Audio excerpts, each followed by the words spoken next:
ایک باپ تھا، وہ بہت ہی غریب تھا، کھیتی کسانی کر کے اور اپنی ایک بچی کا پیٹ پالتا تھا۔ اس کی بچی نوجوان تھی، بڑی ہی حسین و جمیل تھی۔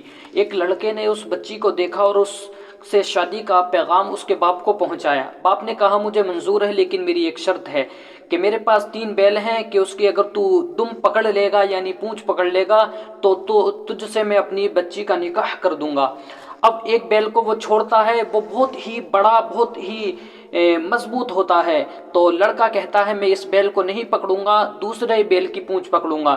دوسرے بیل کو چھوڑا جاتا ہے تو دیکھتا ہے کہ وہ والا بیل پہلے والے بیل سے بھی مزید بڑا تھا۔ اب وہ کہتا میں دوسرے بیل کی بھی دم نہیں پکڑوں گا، تیسرے بیل کی دم پکڑوں گا۔ تیسرے بیل کو چھوڑا جاتا ہے تو وہ کیا دیکھتا ہے کہ وہ بیل بہت چھوٹا تھا لیکن اس کی پونچھ نہیں تھی، تو معلوم یہ ہوا کہ وقت کو، موقع کو غنیمت سمجھنا چاہیے۔